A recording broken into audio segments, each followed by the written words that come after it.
Week 4 of the college football season is here. It is time to buckle down and find you some winners. And I got to be honest, it's a result-driven business, and Avery Chenier hasn't provided the results. Hosting today, look, we've got 7 plays for you. This might have to be a Clay Helton situation where, Avery's a good guy, but we might have to let him go. This is the week. We're going to make some money. 4-2 last week, Avery 3-3. Let's get into the plays for week 4.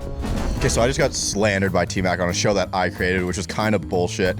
I was told last week I can't make that many picks. I went 17-10. If you follow me on the Action Network, that's a great week. So T-Mac, fuck you. We are wearing the same shirt. We are aligned in a lot of our picks this week.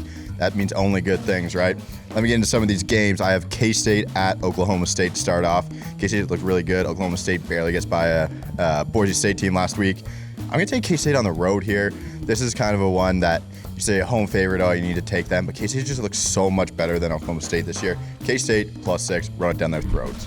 I'm starting with the game of the week, Wisconsin, Notre Dame at Soldier Field. This is a big one. Wisconsin, 6.5-point favorites. I'm going to back the Badgers. Look, Notre Dame can't keep up in the trenches here. Their run game is non-existent. They're going to rely on Jack Cohn to throw the ball, but they're going to get pushed and mauled by the Wisconsin front four.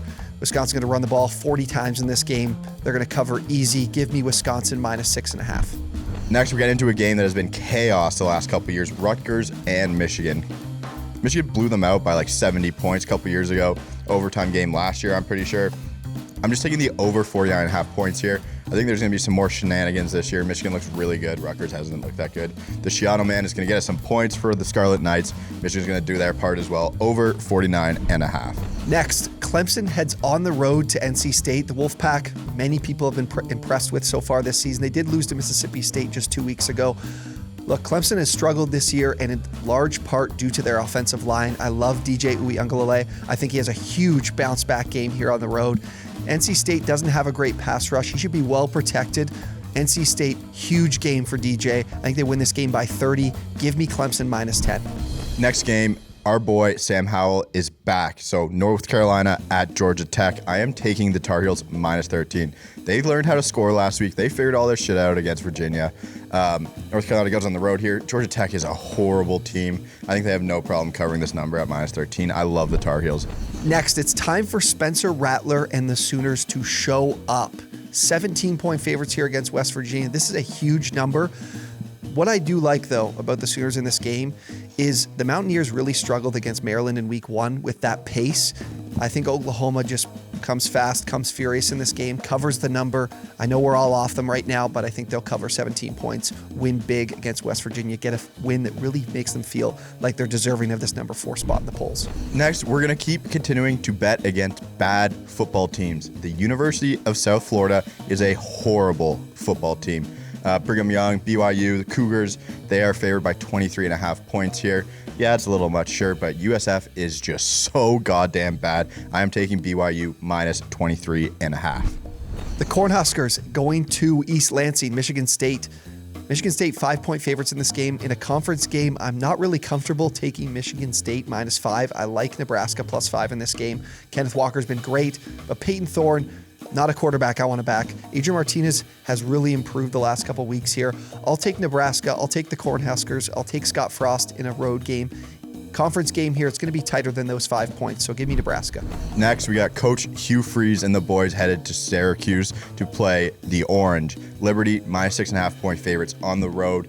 They kind of upset all these big schools last year. The Magic has continued to roll. Malik Willis is maybe a first rounder this year. He's looked pretty good still. The Flames are a good football team. Syracuse is not a good football team. I mean, I bet against them when I bet Rutgers. That was a close game. This could be ugly. Maybe a little under here too. I don't think Syracuse does their part to score enough points. Liberty -6.5 is my play. Next, how is Ed Orgeron and the LSU Tigers road favorites here? This team looks horrible. I have to back Mississippi State. I love Mike Leach. Will Rogers threw the ball 67 times last week in a loss to Memphis. I think Mississippi State wins at home, covers as 2.5-point dogs. Give me them outright. I don't care about the points. There's no way I'm backing LSU on the road in this game. Love Mike Leach. Love Mississippi State +2.5. Next, we got a game that I'm betting only based on principle. Texas Tech at Texas. What do you think when you hear these two teams? You think fucking points. I am taking the over 61.5 points in this game for no reason other than I just think they're going to score a lot of points. It's going to look awesome. An all-time uniform matchup between these two teams. Take the over 61.5. Two more plays to get to. I like Florida State +2 this week. They are at home playing Louisville. These are two programs that have been really inconsistent, not just this season, but last season. Malik Cunningham, when he's good, he is great. But I think Florida State's going to cover here. I think a lot of people are really down on this program and Mike Norvell. I think they get things back on track after a rough couple weeks here, and they pick up their first win of the season by taking down Louisville at home. In my final play, one of the plays I'm not aligned with T-Mac on is Nebraska at Michigan State. Nebraska is only keeping this inside of a touchdown because of their somehow miraculous game against Oklahoma last week, which they didn't even win. They looked okay. Adrian Martinez is not a good quarterback. I hate to say it. Michigan State's been impressive. Win over Miami. They fucking blow out against Northwestern. Michigan State's look really good. I'm taking Michigan State at home -5. Last play of the week for me. I'm taking Cal +7.5 against Washington. This line makes no sense. I usually in this situation would want to fade myself, but maybe people are impressed by that win from Washington last week against Arkansas State. 7.5 points for Washington, an offense that is just horrible against Cal, who's got a solid offense. I love Chase Garbers. I love Cal's defense. I think the Golden Bears will win this game.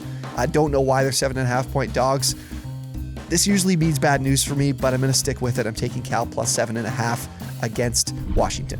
So there's all our winners. Thank you for tuning in. Don't forget to like, comment, subscribe, play the OwnersBox Superflex Salary Cap Contest for Week 3 in the NFL. Take all the money we make you and put it on OwnersBox. We'll see you guys next week.